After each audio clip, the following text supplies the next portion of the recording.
how everyone is doing. I hope everyone is doing great. And today it's steak day in my kitchen. That's right, these people in this house bringing my guineas out want to eat some delicious steak, and the best steak I usually go for is the T-bone steak. And when I'm picking out my meat, I look for a beautiful marbling of fat on the steak, as that brings the flavor, guys. Steak is a meat that you do not require a lot of seasoning, light seasoning. The main ingredients in this is the salt and the pepper. That brings out the flavor beautifully in the steak. I would recommend do not over season your steak, guys, please, as you're not going to enjoy it. The flavor is not going to be there. Steak is a simple a really delicious meal that needs to cook simple. The meat simple, you cook it, simple ingredients, and the flavor is amazing. So this recipe will be for 4 steak that I'm doing. Here I have my steak already. It's set on paper towel. I am going to go in with additional paper towel, and I'm going to pat this dry, guys. The more dry you get your steak, the better it is. It's gonna cook better. And when you're cooking steak, make sure you take it out of the refrigerator at least 45 to 1 hour and let it sit, comes to room temperature. That when you do that, the meat relaxes, guys. It relaxes, like all the muscle relaxes, and it comes to room temperature, and it's perfect for cooking. So I'm going to go ahead and pat this baby down dry as I can get it, because we are looking for some nice dry steak.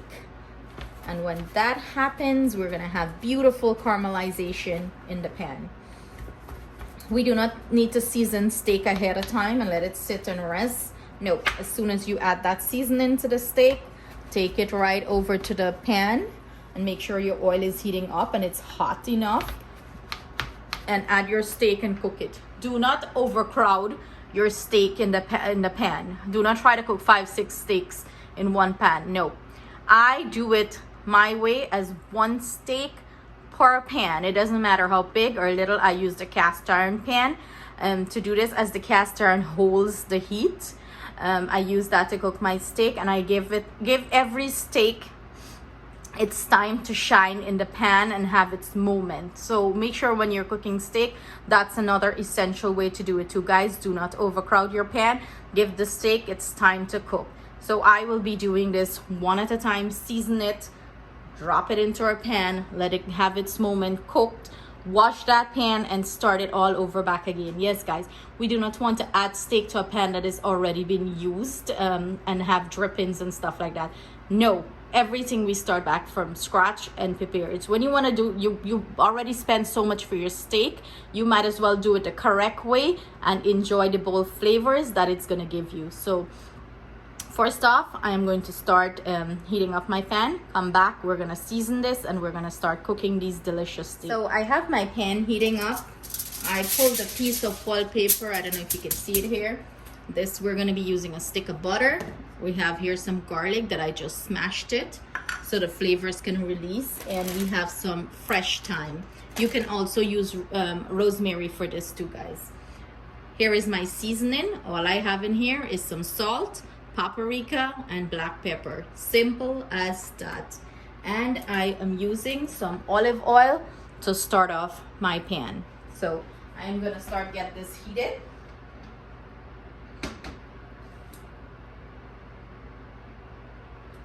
I add my oil to my pan. So let's talk steak, guys. How do you like your steak? There is rare, medium rare, medium well done. I like mine medium well. Let's talk cooking time. If you're looking for your steak to be rare, you cook it anywhere from 3 to 4 minutes per side. If you're looking for medium rare, it's 4 to 5 minutes per side. And guys, this is just a rough estimate, as it depends on the thickness too of your steak. I am doing medium well, so I'm going about 7 minutes per side. So I'm gonna start off with seasoning this. So my salt, paprika, everything is mixed in well. I'm just going to drag you guys over here as I want to put it on the foil paper to do it. Voila. And I'm gonna generously season this, pack this into the steak.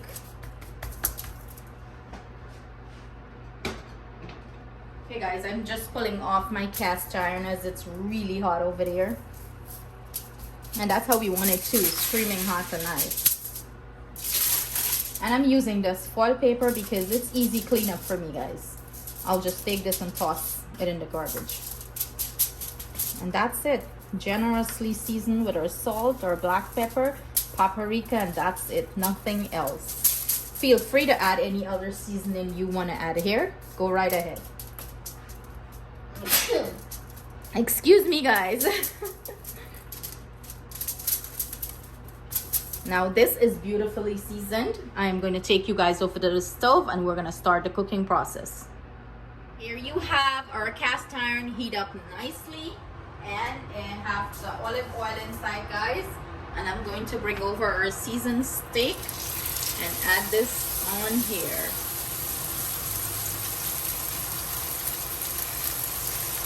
And I'm setting a timer for this, guys, because remember, I do not want to overcook my steak. 7 minutes on the timer, and here we go. So I am going to let it do its thing here, guys. Keep it on the heat. I have mine on high heat so it can achieve that nice caramelization. Well, my heat, they have number on the stove, so I'll give you the number. Mine right now here, I'm just going to drop it to 6 and leave that. I'm not going to touch this steak or mess with this steak. The only time I'm going to touch this and mess with it is when I'm flipping it over. And that is around 3 minutes time. I'll do that. I'll flip it over and let it start the caramelization on the other side of the steak. So see you guys back shortly. Okay guys, so it's been exactly 3 minutes and I'm flipping this baby over. Look at that caramelization the steak has, guys. Ooh, yummy. Now to this, I am going to go ahead and add our garlic. And I'm doing 2 cloves of garlic for a steak. Let that flavor start to release in there. And then I'm gonna go ahead with our thyme leaf. And then I'm gonna go ahead with our butter. And I'm doing 2 tablespoons of butter per steak again, guys.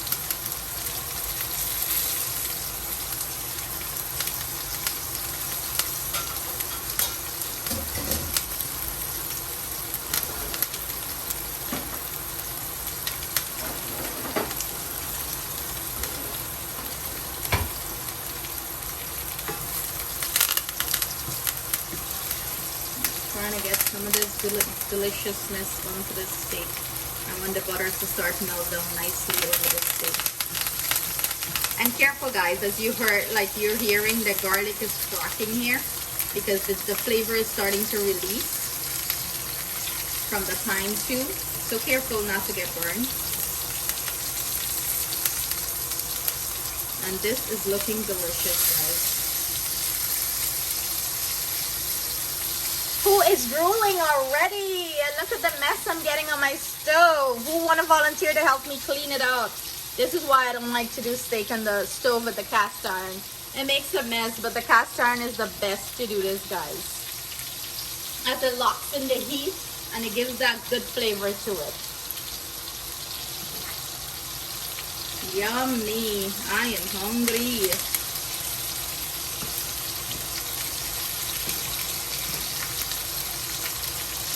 Drizzle some of that delicious goodness on top.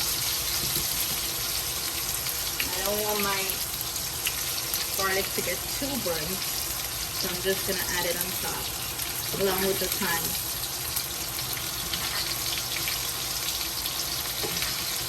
And like I said, guys, look at this.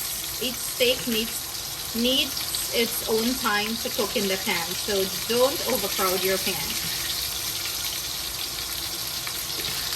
And I'm going to pull this out as soon as I hit 7 minutes, because remember, as we leave the steak to rest, it's going to still cook a little bit from the heat from it, so we don't want to overcook our steak. And I'm gonna let this rest like 5 to 7 minutes before I cut into it, so all the juice from the steak can recuperate back, like shrink back and recuperate back into the steak. And because if you cut this hot, guys, what's gonna happen? All that flavor and juice is gonna run out of the steak, and your steak is gonna become dry. So right about now, my steak is ready to come off of the heat. I'm gonna pull this off, and I'm gonna finish up the rest, and I'm gonna come back and cut into my steak and let you see what it's looking like inside. Okay guys, so here you have it, our delicious, beautifully caramelized, mouth-watering, buttery steak. Look at this, guys. Look how beautiful it is. I served mine up with a side of broccoli, and the kids wanted the cassava fries. You can serve this up with mashed potato, whatever you like, rice, whatever you prefer to serve yours up with. But look at this, guys, the beautiful caramelization of the steak and the juiciness of this steak. Ooh, yum. So of course, I know you guys would want me to cut into this so you guys can see what it's looking like. And like I mentioned, guys, I wanted mine medium well. And after I pulled this baby off, I had it resting. I put it to rest for at least 7 minutes. It's been resting so the juice can accumulate back into the steak. And I cover it with a piece of foil paper, guys, so it could trap that heat inside. But I want you guys to look how beautiful it's cooked. If you want yours more pink inside, feel free to go ahead and make it medium well. Cook your steak how you prefer it, guys, but this is how I wanted mine. I wanted mine medium well, and it's perfectly cooked to the consistency I wanted. And of course, I gotta go in for a taste. Guys, it's so flavorful. Oh my god, it's so buttery, perfect amount of salt, black pepper, that hint of the smoked paprika coming through, the garlic flavor, the little bit of a hint of the thyme. It's a melody of bite in your mouth. So many flavor bursting in different directions. Oh my god, simply amazing. And the steak is not tough or rubbery and hard to chew. It melts in your mouth. Pure deliciousness. Sorry guys, I had to chew. I hope you guys enjoy this recipe. I hope you create this recipe, this meal for your family. And I hope they enjoy it as much as my family will enjoy this. Another way, let me just give you guys a hint on how to cut your steak. Look at the marbling of the steak, guys. Look at where the grains are lining up, and that's how you cut towards it. Okay guys, so it doesn't be tough and hard to cut. Please try this recipe, guys, with your family, even with your friends. Make it for them. Leave your comment in the comment section below. Let me know if you try it and what are your thoughts on it and how you like it and what you paired it with. It's simply delicious. Until next time, I will see you guys again with another great recipe. Please do not forget to subscribe and like. Thank you guys. Love you all. Have a great day.